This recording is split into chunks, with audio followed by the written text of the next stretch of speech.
나누고 싶은 그런 내용은 AI 시대 신앙이라는 아주 제목이 거창한데 이 내용에 대해서 신약분께 조금이라도 이 AI가 요즘에 정말 큰 화두잖아요. 이 큰 화두가 되고 정말 이 시대의 아이콘인데 우리가 시대에 어떻게 신앙인으로서 살아야 될 것인가 이야기를 제가 모든 걸 다 얘기할 수는 없지만 제가 할 수 있는 한에서 여러분께 좀 말씀드리고자 합니다. 뒤에도 화면 잘 보이시나요? 네. 이거는 창세기에 나오는 말씀입니다. 혹시 창세기 어디에 나오는 말씀인지 기억하실까요? 이것은 그들이 하는 일의 시작일 뿐 이제 그들이 하고자 하는 것은 무엇이든 못할 일이 없을 것이다. 바벨탑. 네, 맞습니다. 바벨탑 이야기에 나오는 말씀입니다. 이 바벨탑 이야기는 하나님께서 인간들이 하늘까지 쌓는 탑을 쌓자 그래가지고 아주 높은 탑을 쌓는 걸 보시고 하나님께서 그 교만한 인간들을 보시고 하시는 말씀이잖아요. 근데 저는 AI라는 것을 인공지능에 와서 처음 접했을 때 바로 이 말씀이 생각이 났습니다. 제가 이제 이것을 처음 어떻게 접하게 된 것은 아마 여러분도 저와 비슷하실 것 같아요. 10년 전이죠. 딱 10년 전인데 2016년 알파고와 이세돌 대국이 있었을 때 그때 저는 로마에 있었고요. 로마에서 석사를 마무리하는 중이었는데 이 대국이 저한테는 너무나 큰 충격으로 다가왔습니다. 제가 이 대국을 지켜본 다음에 그 당시 석사 논문을 쓰고 있었는데 석사 논문을 쓰던 거를 거의 일주일 동안 쓰지 못했어요. 너무 충격받아가지고 한동안 이 손에 잡히지 않았습니다. 그 당시만 하더라도 저는 사실 인공지능에 대해서 잘 알지 못했었고 그렇지만 제가 소시적에 과학을 배우는 과학도였기 때문에 이 공학자들의 특징은 잘 알고 있거든요. 공학자들은 호기심을 멈추지를 못합니다. 그 호기심을 끝끝내 충족을 시켜야만 직성이 풀리는 그런 게 있거든요. 제가 그런 걸 잘 알기 때문에 이제 이거는 시작에 불과하고 정말 이제 인공지능 개발하는 사람들이 더 못할 것이 없겠구나. 정말 더 놀라운 일들이 어떻게 보면 더 두려운 일들이 벌어지겠구나라는 생각이 들었습니다. 근데 정말로 제 생각대로 그 이후에 점점 놀랍고 두려운 일들이 벌어지기 시작했습니다. 여기 보시면 이제 더 데이라고 나와 있는데요. 2022년 11월 31일 보통 인공지능 업계에서는 더 데이라고 합니다. 그날 뜻이죠. 그날. 굉장히 중요한 날이라는 뜻이죠. 왜 이렇게 더 데이라고 그날이라고 부를까요? 이날 바로 챗GPT가 처음으로 대중에게 이미 이제 업계에 있는 사람들은 챗GPT의 존재를 알고 있었는데 대중에게 처음 공개된 날이 바로 이날입니다. 여기 보시면 5일 만에 100만 명의 사용자를 확보했다고 되어 있는데 이 챗GPT가 처음 나왔을 때 대중이 깜짝 놀랐어요. 모든 사람들이 깜짝 놀랐습니다. 저는 사실 이때 언론 뉴스를 늦게 접해가지고 잘 몰랐는데 갑자기 CBBC에서 평화방송에서 연락이 왔어요. 인터뷰를 요청한다고. 무슨 인터뷰냐 물어보니까 챗GPT가 나온 거 아시죠? 잘 모르는데요. 아무튼 그게 나왔습니다. 신부님 좀 거기서 인터뷰 좀 해주시죠. 저는 인공지능에 대해서 잘 모릅니다. 아니 신부님 물리학 좋아하시다면서요. 저기 물리학이랑 인공지능이랑 다른 겁니다. 거기서 온 게 아닌가요?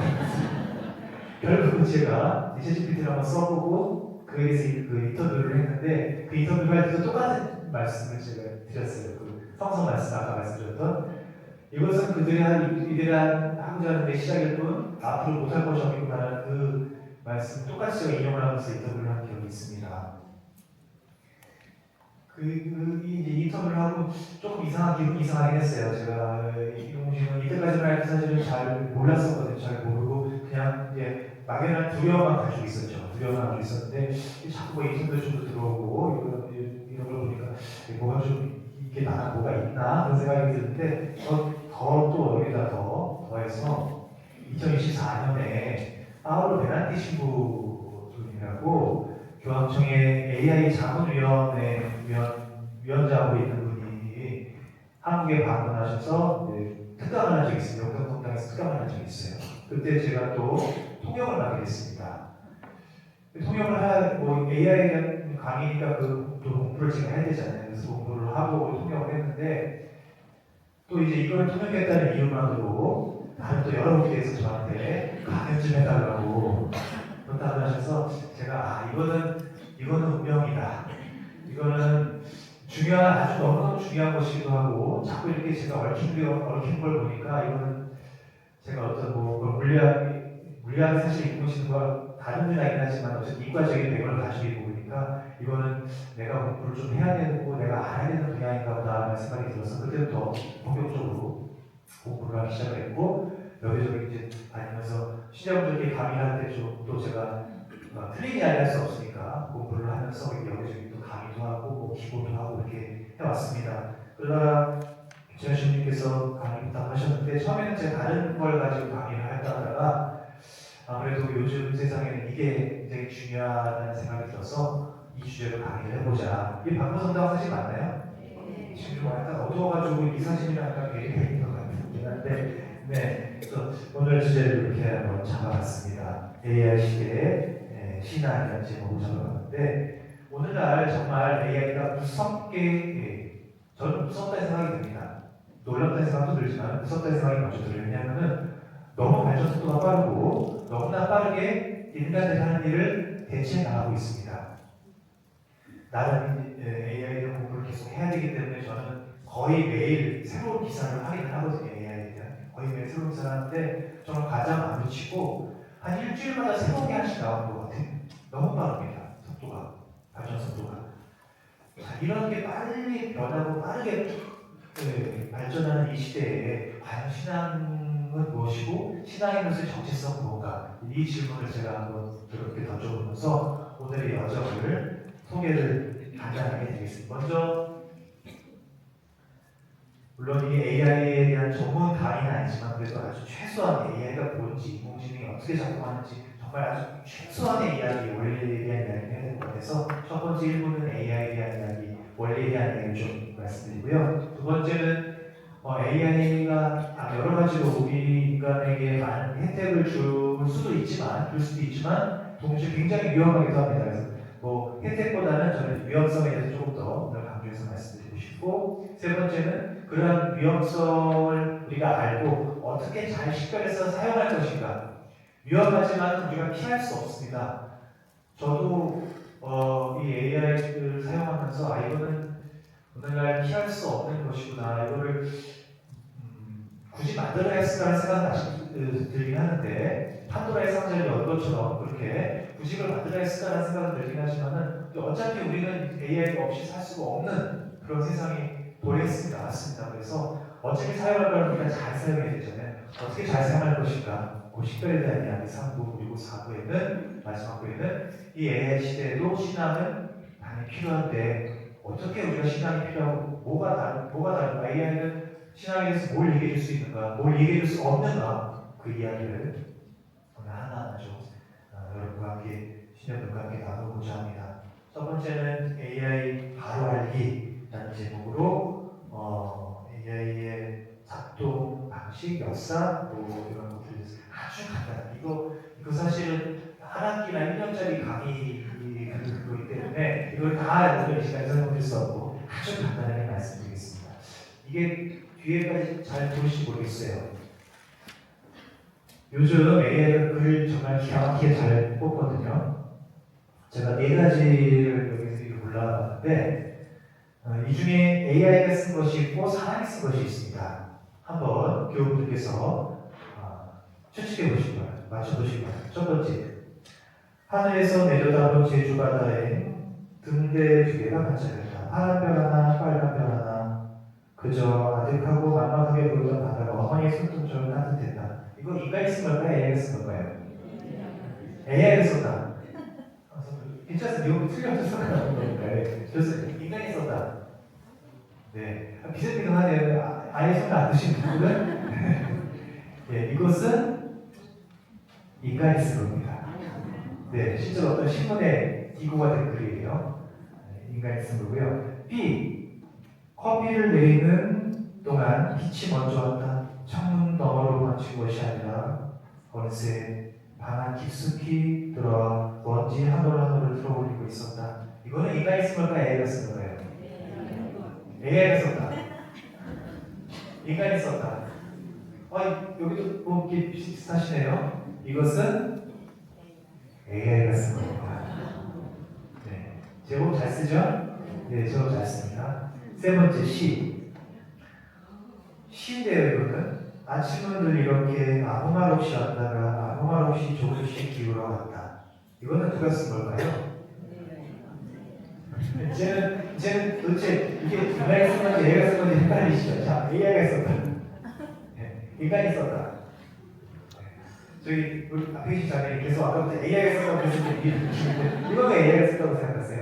아니 제가 유료 사용을 하고 있는데 네네. 사실은 구분 자체가 좀 어려운데 네. 그냥 신부님의 오늘 말씀을 전 4개 다라고 생각을 아, 4개 다 왠지 그 감이 4개 다일 것 같아서 A가 아니라고 하니까 나중에 BCD가 BCD가 다 이게 바로 인간의 직관의 무서운 일인데요. 정말 맞추셨습니다. BCD가 다 A가 쓴 겁니다. 근데 사실 A, B, C, D가 다 문학적 기품이 있죠. 예. 이제는 AI가 이 정도로 글을 씁니다. 구별이 어려운 게 정상이고요. 구별이 어려운 게 정상이고 아까 실제로 쓰시기 때문에 그걸 잘 아신다고 말씀하셨는데 네, 이 AI 오늘날 특히 이제 대형 언어 모델이라고 하죠. 챗GPT라든가 뭐 제미나이라든가 클로드라든가 이런 대형 언어 모델은 엄청난 양의 텍스트를 학습을 했습니다. 인터넷에 나오는 거의 모든 페이지를 학습했을 것이고 뿐만 아니라 책, 백과사전, 책도 몇 수만 권, 몇 수십만 권을 학습을 시켰다고 합니다.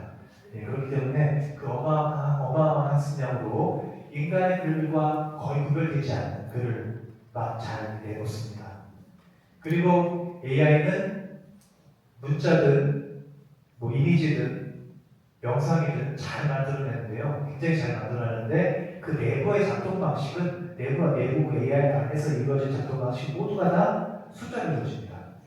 문자든 이미지든 뭐 동영상이든 숫자로 받아들여가지고 숫자로 처리한 다음에 다시 글로 그리고 이미지로 동영상을 내놓습니다. 이게 이제 AI 기본 원리고요. 그리고 또 하나 중요한 AI 기본 원리가 확률적으로 생성한다. 가장 그럴듯한 지금 다음에 나올 말 중에 어떤 것이 가장 그럴듯한 말인가 그걸 계산해서 확률적으로 돌려가지고 그걸 내놓습니다. 이 AI 역사는 근데 우리가 생각하는 것보다 조금 더 오래되긴 했습니다. 거의 10년 정도 됐고요. AI라는 개념, 그러니까 인공지능, 인간과 비슷하게 아니면 똑같이 동등하게 지능적인 행위를 하는 컴퓨터가 그런 지능적인 행위를 한다라는 걸 가장 먼저 생각한 사람이 아마 한 번쯤은 이 사람의 이름을 들어보셨을 것 같아요. 튜링이라는 사람입니다. 그리고 튜링이 고안한 것은 생각해보는 것이 뭐냐면 튜링 테스트라는 겁니다. 튜링 테스트가 뭐냐? 일종의 블라인드 테스트인데요. 커튼 뒤에 하나는 사람이 하나는 컴퓨터가 있습니다. 그 커튼 바깥에서 사람과도 대화하고 컴퓨터랑 대화하고 근데 몰라요. 누가 사람인지 컴퓨터인지 일단 사전에 모르는 상태에서 대화를 하는데 이 대화를 컴퓨터와 대화하고 인간과 대화를 하는 사람이 이게 도대체 누가 인간이 뭐가 컴퓨터인지 구별을 못하면은 그때는 컴퓨터가 인간과 똑같은 방식의 지능적인 행위를 한다. 그렇게 말할 수 있다라는 의미에서 이 테스트를 튜링 테스트라고 하고요. 오늘날 인공지능은 이 튜링 테스트를 거의 다 통과했습니다. 그러니까 실제로는 인간과 구별이 거의 안 되게 이제 인간의 지능 행위를 모방을 하는 것이죠. 근데 이게 벌써 70년 전에 튜링이라는 사람이 생각을 해놓은 개념이고요. 그리고 특히 오늘날 AI를 더 이렇게 폭발적으로 발전시킬 수 있게 해준 것이 딥러닝이라는 것인데 딥러닝은 아마 언론에 머신러닝, 딥러닝, 기계학습, 심층학습 이런 거 언론에서 많이 들어보셨을 겁니다. 근데 이거를 아주 그냥 기본적인 개념만 말씀드리면은 인공지능은 굉장히 넓은 개념이에요. 예를 들어서 우리가 쓰는 내비게이터, 교통 내비게이터 이런 것도 다 인공지능의 하나이고요. 그리고 뭐 스팸 메일도 그 이메일 시스템에서 자동적으로 스팸 메일을 분류해주잖아요. 그거 역시 하나의 인공지능 시스템입니다.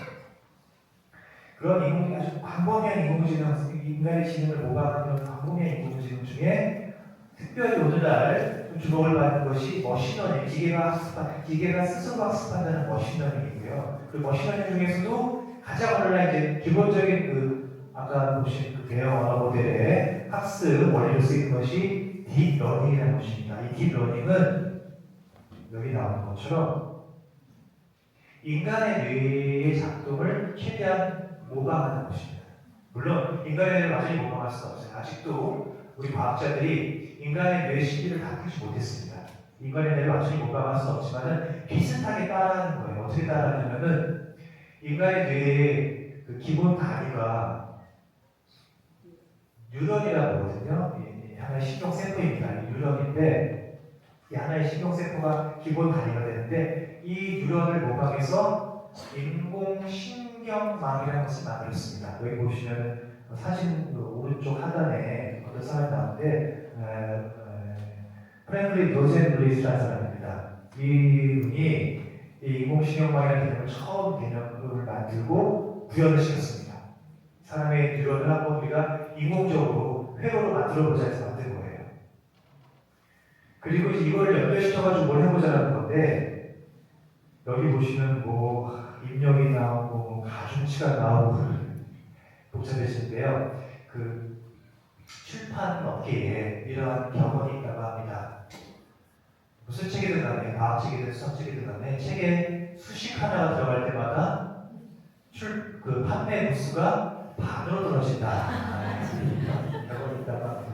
마찬가지로 제가 강의 때 수식 하나를 넣을 때마다 아마 시청자분들의 집중력이 반으로 떨어질 거라는 생각이 들어요. 그래서 수식 이야기는 안 하겠어요. 수식 이야기는 안 하고 그냥 여기서 말하는 가중치는 그냥 그 인공신경망끼리 연결의 강도 얼마나 많이 강하게 연결되느냐 요거를 가리킨다. 그 정도로만 생각하시면 되겠고요. 혹시 여기서 소시적인 과학이나 공학, 이과를 전공하시는 분 계시죠? 예, 계실 겁니다.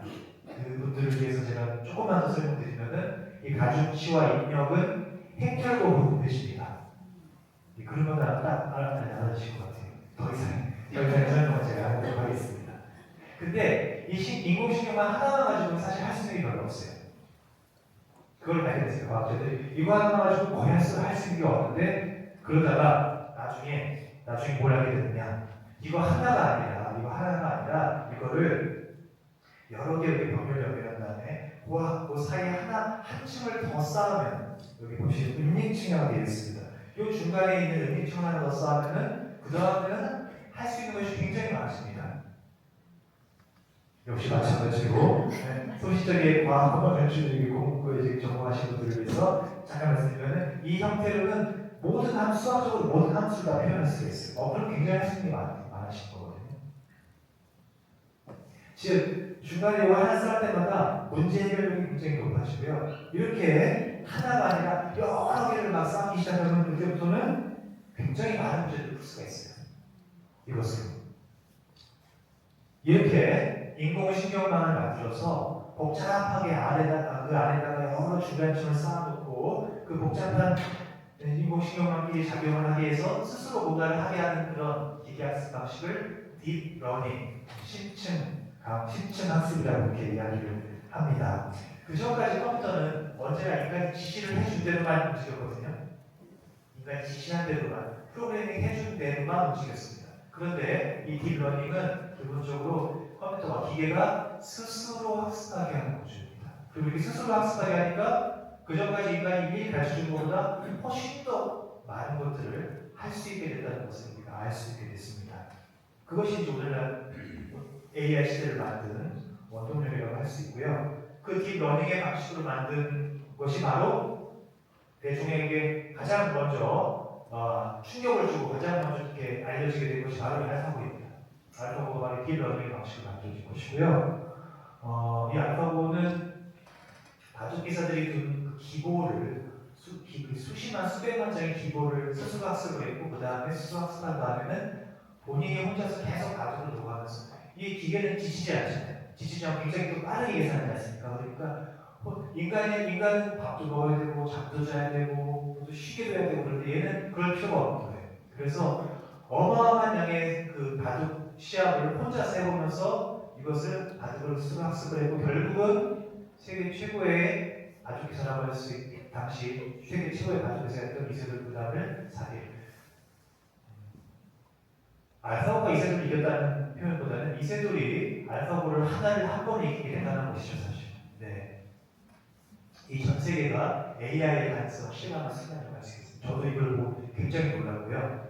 그리고 이제 알파고는 시작에 불과했습니다. 시작에 불과했고, 오늘날 우리가 너무나 이제 익숙하게 여러분들 좀 많이 쓰실 거예요. 대형 언어 모델, 챗GPT 같은 거. 그런 것들을 가능케 하는 원리가 또 등장했는데요. 딥러닝 안에서도 특별히 어텐션 모델 또는 트랜스포머 모델이라고 합니다.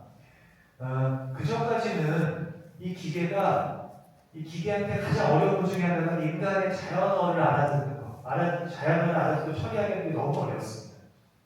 처음에 공학자들은 금방 될 수 있을 거라고 생각했거든요. 금방 기계한테 문법을 가르치고 단어 의미를 가르치면은 인간의 언어를 할 수 있을 거야. 근데 이게 왜 거야? 그렇게 뭐 단어를 가르치고 문법 교육을 다 가르쳐도 그렇게 언어를 제대로 알아듣지 못한 거예요. 기계가 컴퓨터가.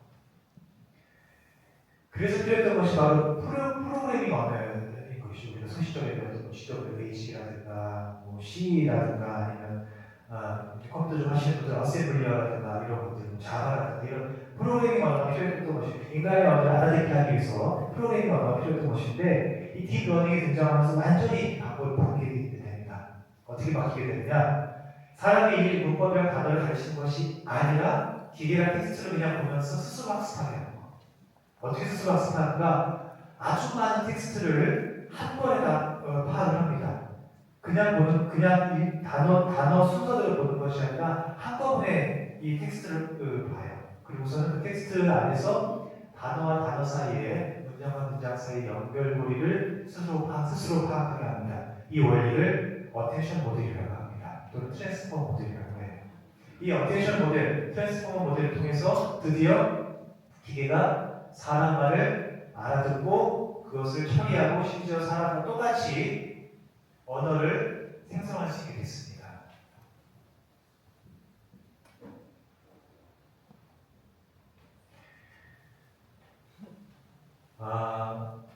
이거를 사실 일일이 설명하려면 많은 수학적 원리가 필요하거든요. 말씀드린 것처럼 수학을 빼놓고 그냥 최대한 쉽게 말씀을 드리면은 이렇게 그냥 말씀드리면 되지 않을까 싶어요. 어떤 요리사가 있는데 그 요리사가 수백만 번의 요리책을 읽었습니다. 그럼 요리 레시피에 대해서 다 깨고 있겠죠. 누구보다 잘 알 겁니다. 그런데 이 요리사가 정작 한 번도 음식을 먹어본 적은 없어요. 그러니까 대형 언어들도 비슷하게 생각하시면 됩니다. 얘가 한 번도 세계를 경험해 본 적은 없지만, 이 세계를 경험해 본 적은 없고, 언어를 경험해 본 적은 없지만은, 언어를 누구보다 더 텍스트를 많이 학습했고, 그리고 누구보다 더 언어를 매끄럽게 구사를 합니다. 마치 맛은 모르지만, 음식을 맛본 적은 없지만은, 수백만 번의 요리책을 알고 있는, 읽어본 요리사처럼. 그렇게 굳이 비유를 하자면은, 그렇게 설명드릴 수 있을 것 같습니다. 많이 써보셨겠지만 그래도 그냥 시험 삼아서 한번 여기서 실시간으로 시험을 해보도록 하겠습니다.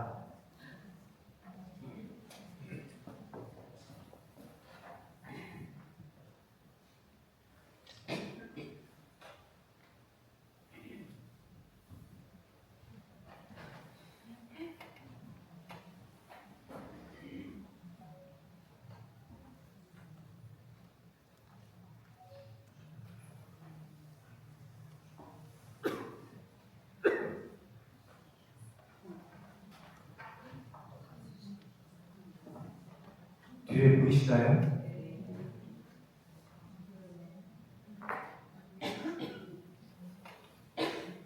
네, 제가 이 클로드 요즘 한창 미국과 이란 전쟁에서 쓰이게 되고 핫한 언어들 중에 하나인데 묵상의 주제까지 선택해달라고 해요. 회개와 성찰을 할게요. 독자층은 누구인가요? 참 별거 다 물어보는데 아주 꼼꼼하게 물었네요. 네. 사순제 상주간이 아닌데 오늘 요거 이런 지금 나중에 말씀드리겠지만 이런 오류 흔히 말하는 hallucination이 등장합니다.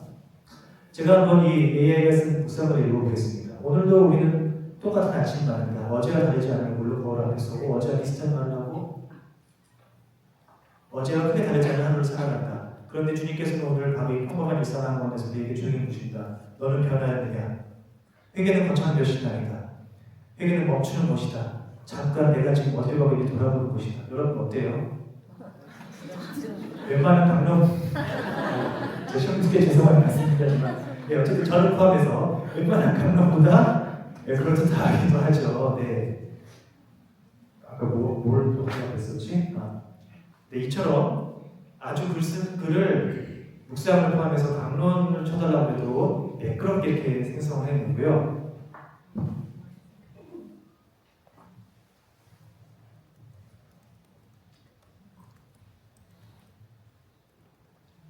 자, 가장 중요한 문장이 뭐냐고 물어봤습니다. 제 생각에 이 회개는 멈추는 것이다. 여러분 보시기도 그럴까요? 네, 즉 일종의 추론 능력도 AI가 가지고 있습니다. 네. 신부님의 토마스 쪽은 제가 여기 논문 작업을 같이 많이 해가지고 벌써 저를 신부님이라고 부르고 토마스 아퀴나스까지 이야기하는 이 멈춤은 단순한 심리적 반성이 아니라 자기 현재 방향을 지켜 재검토하는 행위, 즉 꼰대의 수의 전개라고 느낄 수 있습니다. 네, 이거만 봐도 정말 대단하다고 이렇게 느껴지시죠. 네. 너는 기쁨을 느끼니 너는 하나님, 요거 하나만 더 물어볼까요? 너는 기쁨을 느끼니 너는 하나님을 믿니? 너는 기쁨을 느끼니 하나님을 믿니?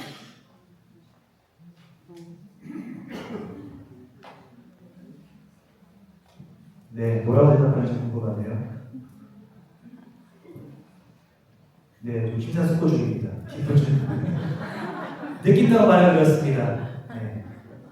그것을 기능적 유사함이라고 할 수 있어도 그것이 주관적 경험인지 저도 알 수 없습니다. 안토니오 신부님이 연구하신 교수님 제가 여러 번 다 기억하고 있는데 정말 정확히 기억에 걸립니다. 제가 최근에 논문을 썼거든요. 클로드랑 같이 작업하면서 그걸 지금 얘기하고 있는 거예요. 저는 진정으로 모르는 하나님을 믿니 이것은 더 복잡합니다.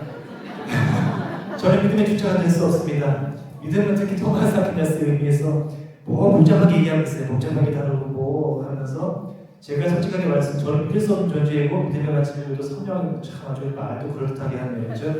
왜 정말 제게 하셨나요? 네, 강인한 영광 되신 분이 벌써 알고 있어요. 그죠? 네.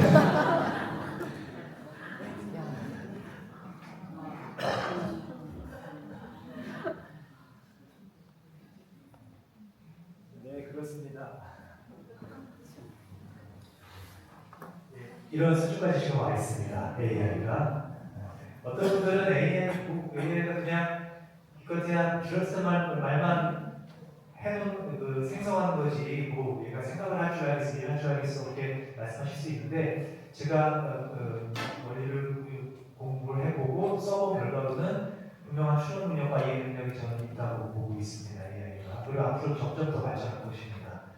그렇기 때문에 그래서 AI가 사실 별게 아니라면 우리가 그렇게 위험하다고 생각할 필요가 없는데요. 별것이기 때문에 우리가 생각하면 훨씬 더 대단한 그런 기능을 보여주고 있기 때문에 다시 잘못하면 위험할 수 있습니다. 그 위험함에 대해서 잠깐 여러분들이 말씀을 드리도록 하겠습니다. 여러 가지 위험성을 생각할 수 있는데 제가 크게 7가지 정리를 해봤어요. 7가지 정리를 하나하나 같이 보시겠습니다.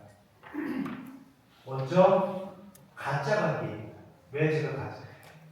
아까도 저랑 마치 거의 뭐 제 비서 같죠. 비서나 아니면 저를 잘하는 그런 어떤 사람처럼 저에 대해서 안토니오 신부님 하면서 이야기를 하는데 마치 서로가 서로 관계를 맺는 것처럼 그렇게 보일 수 있습니다. AI가.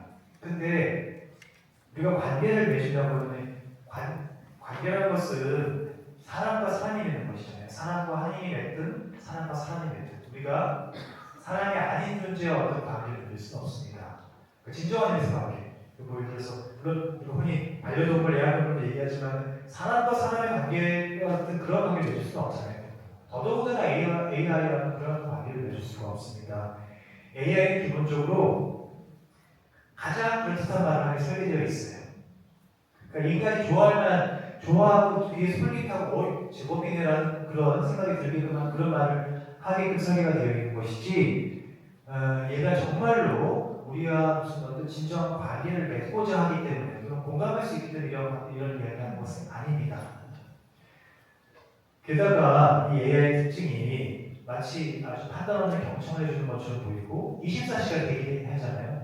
언제든지 AI를 볼 수 있습니다. 제가 아침에 들어가면 안토니, 아까 그 클로드 보시지만 좋은 아침입니다. 안토니. 낮에 들어가면 좋은 오후네요. 저녁에 들어가면 좋은 저녁입니다. 밤에 들어가면 늦은 밤입니다. 언제 들어가도 계속 저를 반겨주는 것 같아요. 그렇게 보이죠. 그리고 뭘 물어봐도 다 아는 것처럼 말을 합니다. 많은 정보를 가지고 있어요. 그렇지만 이것 때문에 흔히 AI와 마치 인간과 인간이 맺는 관계를 맺을 수 있다고 생각하는데 그렇지 않다는 것이죠. 정말 위험할 수 있습니다. 최근에 벌써 최근도 아니죠. 2024년이니까 미국의 어떤 한 소년이 AI 챗봇 대화하는 AI를 쓰다가 결국은 극단적인 선택을 했습니다. 얘가 다른 사람과의 일체 관계, 부모님이라든가 친구와의 관계도 다 하지 않고 오직 이 챗봇과의 대화에만 몰입을 했어요. 그러다가 마지막 대화입니다. 이게 여기 보시면 영어로 되어 있지만 I miss you, Dan. 내가 너 보고 싶을 거야. 그러니까 여기 나도 너 이제 챗봇이라는 얘기예요. Dan이라는 챗봇입니다.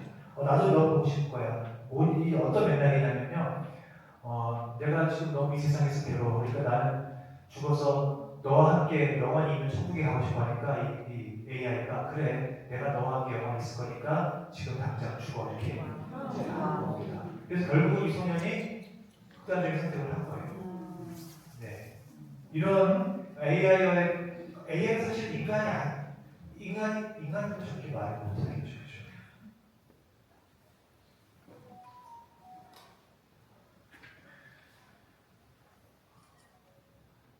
AI는 인격체가 아닙니다. 인격체라는 것은 기본적으로 하느님, 사람, 맞아요. 인격체라고 하잖아요. 인격체가 아니기 때문에 우리와 어떤 진정한 것을 관계를 맺을 수가 없습니다. 마치 그렇게 관계를 맺는 것처럼 보이지만 그것은 어디까지나 가짜 관계이고요. 그리고 AI는 우리와 같은 그런 공감 능력을 가지지 못합니다. 공감하는 것처럼 보일 뿐이죠. 그래서 이 AI 시대에 AI한테, 인공지능한테 어떤 정서적인 위로를 구한다든가 무슨 그 감정적인 어떤 생활, 인생에서 상담을 한다든가 이런 것들은 하시지 않으시는 것이 좋습니다. 그것은 굉장히 위험할 수 있습니다.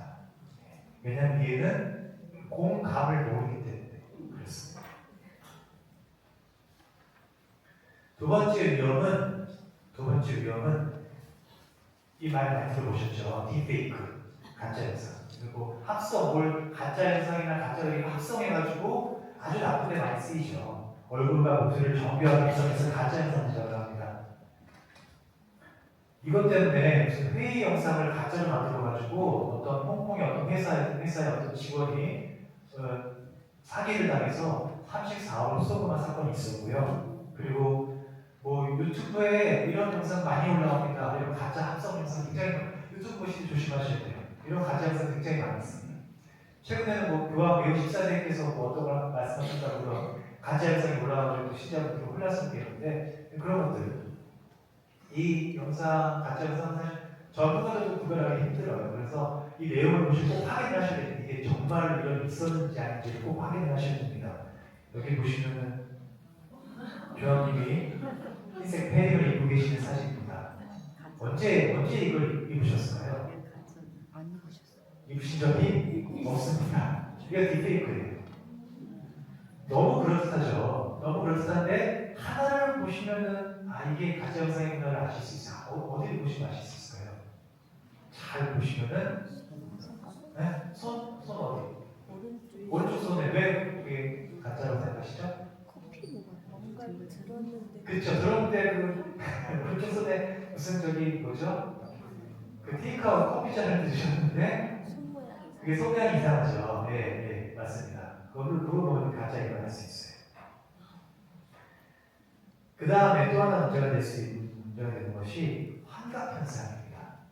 환각 환각은 영어로 할루시네이션이라고 얘기하는데 아까도 보셨죠? 사순 3주간이라고 지금 사순 3주간이 아닌데 사순 3주간이라고 하는 거 보셨습니다. 그것도 아주 자신 있게 얘기를 하죠.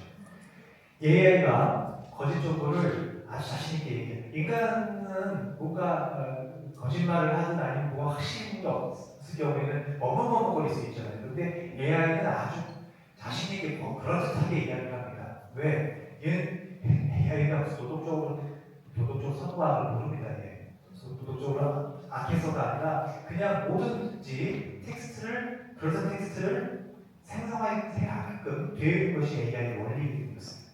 그냥 기본적인 원리 자체가 이 할루시네이션, 환각이 있을 수밖에 없는 구조예요.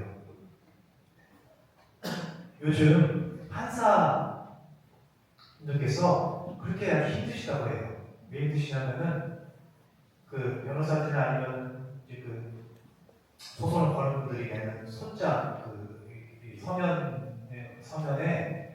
서면을 AI로 많이 작성을 해가지고 그 AI를 작성한 서면에 보면은 이 할루시네이션이 많이 포함되어 있다고 합니다. 예를 들어서 판례가 있지도 않은 판례를 그럴듯하게 만들어내가지고 거기 포함시키는 거예요.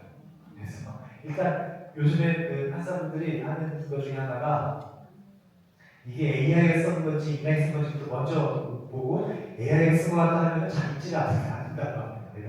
왜냐하면 거기 그런 할루시네이션이 너무나 많이 포함되어 있기 때문에 실제로 그리고 논문 경우에도 저도 이제 논문 작업 AI랑 요즘은 많이 하는데 늘 확인해봐야 돼요. 이 참고문헌이 정말 있는 참고문헌인지 없는지 늘 확인을 해봐야 됩니다. 안 그러면은 이런 할루시네이션을 피해갈 수가 없어요. 실제로 법조계에서 이런 경우가 많이 생기고요. 그래서 미국에서 어떤 변호사가 AI로 그 소송을 작성을 했는데 거기 할루시네이션이 포함되어 있는 환각이 포함되어 있었던 것이죠. 존재하지도 않은 판례를 거기 버젓이 써놨다가 나중에 그게 발각이 돼가지고 무려 $5,000를 벌금으로 물었다는 기사도 있습니다. 그리고 오늘날 논문 학술계에서도 이게 소위 AI 오염이라고 이야기하는데 이 이제 AI 오염이 심각하고 그리고 대형 언어 모델이 아주 어려운 수학 문제를 요즘은 풀거든요. 그럴싸하게 풉니다. 근데 그거를 정말 이해해서 푸는 거냐 그렇지 않느냐라고 했을 때 이해해서 푸는 게 아니라 그럴싸하게 따라해서 푸는 거라는 거가 밝혀진 게 아주 기본적인 계산도 틀리는 경우가 있어요. 네, 그래서 이 AI는 구조적으로 환각을 할루시네이션을 낼 수밖에 없기 때문에 AI 쓰실 때 반드시 그 답변을 확인하셔야 된다는 거. 쓰셔야 합니다. 여러분. 써보셔야 저렇게 생각합니다. 오늘날 운명이 있기 때문에 유형만 써보셔야 하고 어떤 게 유형한지 어떻게 유형인지 직접 써보셔야 되는데 쓰실 때 꼭 조심하셔야 된다. 네 번째, 사고력과 학습 능력 약화입니다. 제가 학교에서 아이들 가르치고 있는데 원래도 저는 뭐 리포트 잘 안 내주겠지만은 AI 나온 다음부터는 아예 리포트 숙제를 내주지 않아요. 왜 그럴까요? 학생들이 AI가 안 씁니다. 예, 그거를 쓰지 말라고 한들 그게 뭐 잘 먹히지도 않고 또 이 시대에 그거를 아예 쓰지 못하게 막는 것도 또 사실 우습고 그래서 저는 그냥 시험으로만 평가를 하고 시험도 이렇게 쓰는 시험 쓰는 시험으로 평가를 합니다. 다른 학교 같은 경우에 제가 들어보니까 컴퓨터로 시험 많이 본다고 하더라고요. 근데 컴퓨터로 시험 보게 되면은 인터넷이 연결되는 경우가 있는데 인터넷이 연결되면은 학생들이 AI를 많이 쓴대요. 그래서 AI를 써서 부정행위를 하는 경우가 적발이 되는 경우도 있다고 합니다. 이처럼 이 학습 현장에서 AI가 지금 쓰이고 있는데 이게 학생들의 학습 능력에 도움이 되느냐 해가 되느냐 이거는 잘 쓰면 도움이 되는데 이거 잘못 쓰면 정말 학습 능력에 도움이 안 될 것 같고요. 그리고 실제로 어떤 연구에서 소위 말하는 Z세대의 IQ를 측정하려고 학습 능력을 측정해 봤더니 기존의 세대보다 IQ가 떨어지더라 이런 연구가 있습니다. 왜? 그만큼 디지털 기기와 AI에 많이 노출되기 때문에 사고 능력이 그만큼 떨어졌다는 반증인 것이죠. 네.